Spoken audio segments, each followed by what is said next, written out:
Fire! Wind! Water! Heart.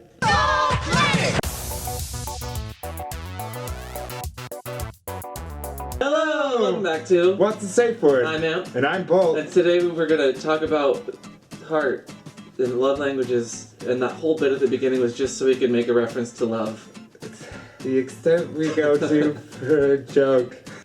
Also, go buy Memory Heart's book. It's wonderful. Oh yeah, hey.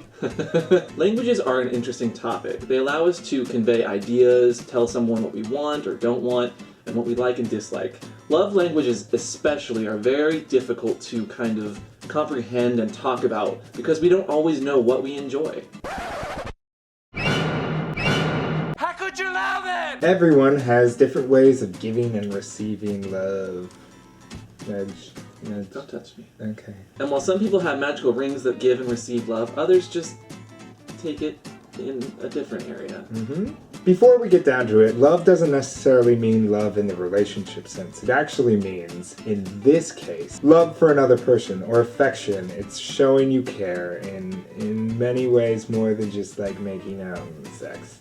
Gary Chapman wrote a book back in 1995 called The 5 Love Languages, which divided the way people show affection into 5 different categories. Gifts, which is not necessarily about materialism. It's more about the taking time and thought and putting it into a gift and then giving it to a person. And thoughtless gifts can lead to pretty much disaster. Quality time, being able to spend time with someone that's unsolicited, it's uninterrupted, there's no phones, there's no Netflix, there's no anything getting in the way. Words of affirmation, saying something like, I appreciate you, or I really love you, or something really nice and direct and personal. Acts of service. When someone does something for you just out of the kindness of their own heart, they're doing it because they know that it's going to relieve stress or pressure on you. Physical touch. That's obvious?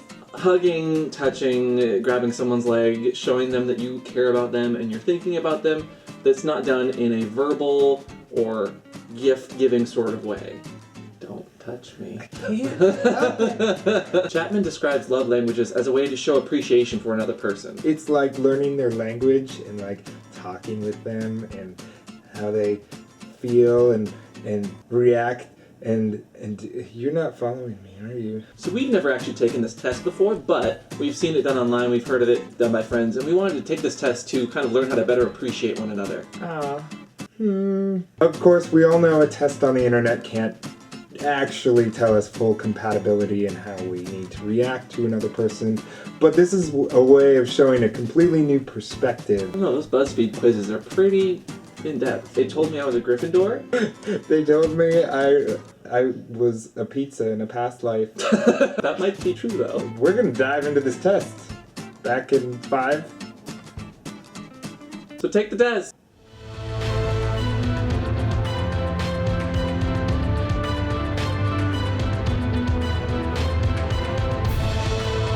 I'm dead. I have to. Okay. Yours are definitely different than mine. Absolutely. Yeah. Okay, so you go ahead and you read yours. My top score with an 11 is quality time. As explained here, nothing says I love you like full undivided attention. So that's like an undivided attention, just being able to spend time with someone. Yep. So I actually got 2 scores that were highest, and one was acts of service, and that one is when someone essentially helps you to express their love. Anything they do to ease the burden on me makes me happier. Words of affirmation. So actions don't always speak louder than words. If this is your love language, unsolicited compliments mean the world to you. Hearing the reasons behind the love sends your spirit skyward. Insults can leave you shattered and are not easily forgotten. So true. I find that interesting though that I have words of affirmation, which are where words speak louder than actions, and then acts of service, where actions speak louder than words. He's about everything. I know I don't want everything. No, your physical touch is 0, isn't it? So, physical touch was 2 out of, I'm not sure how many, but it was the lowest. Yeah, thought so. Mine was like a 6, which is weird because I thought I enjoyed that. It's not telling you what you don't enjoy or you do enjoy. It's just kind of saying what the best way for someone to show you affection is going to be. It's true. I definitely do like quality time. So while that was our love languages, and now you know how to show us love. Wink. We actually asked you guys what kind of love questions or questions about love and advice and relationships you guys had for us. We're gonna answer them. How do I deal with long-distance relationships and the challenges that come with them? The challenge of a long-distance relationship, of course, is just being in two different cities across the continent from each other. You know, there's distances between you, but that doesn't mean that there needs to be a distance between what you're thinking and feeling. And I mean, using the 5 love languages, you can still share and tell someone how much they mean to you. You can send them thoughtful gifts. Even if you're not able to physically touch them, you can let them know that you're thinking about them. Having been in a lot of long-distance relationships, both monogamous and kind of open, being able to communicate with someone really well helps with that sort of long distance. You might want to play outside of that relationship, and that revolves around communicating and letting someone know what you're thinking and feeling. Next question is my sexual litmus test for guys turning them away, or should I abandon it and give guys a chance who I'm not technically into and being half-hearted in that relationship?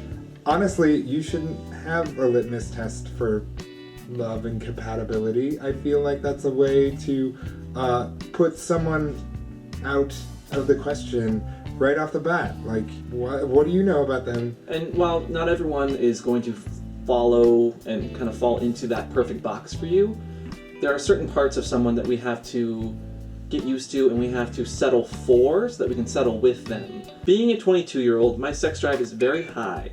But dating a 44-year-old, his sex drive does not always meet mine. How do I deal with this, and what would you do to change it? I think this is another area where communication works really well.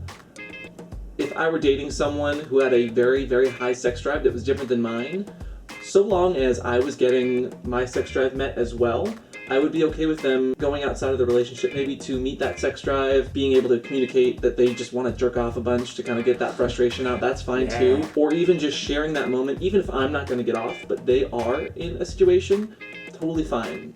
Yeah. What are some suggestions you and Bolt, so me and Bolt, might have for finding love connections for those of us that are uninterested in bars and not really interested in the hookup apps? Well, completely writing off bars, that some people just don't like bars. Completely writing off dating apps, which is kind of a very big thing for people nowadays, is finding people on dating apps. I would say prioritize and kind of look at what interests you really enjoy. So like for me, if I were to do something as a hobby or something outside of a bar or a dating app to find people that I really connect with, I would say I would lean more towards like a gaming group or maybe a video game club or some sort of like cosplay or costuming event, maybe like an anime convention. And I would find people within those circles that I really get along with. And hopefully, I mean, there's tons of people within those communities that I might get along with and maybe even find a love connection. On my end, if you want to be really courageous, you might want to start pushing yourself to talking to strangers. Complete and absolute strangers.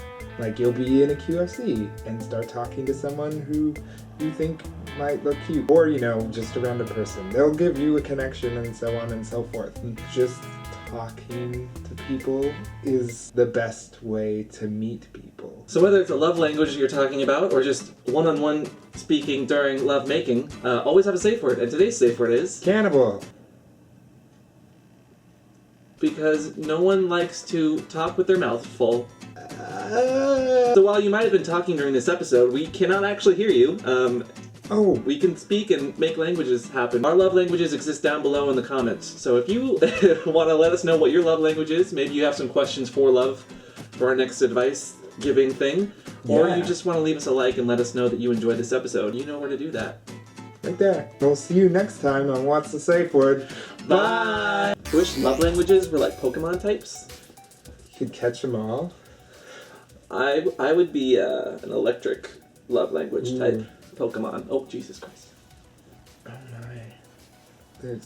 Because that's shocking. Well, because my name is Amp. Hey! But I'm Paul. So, You can be like a dark electric. oh yeah. Because I'm dark and mysterious. Gritty. Real. Like this episode. no. No. It went there. Yeah. Hmm.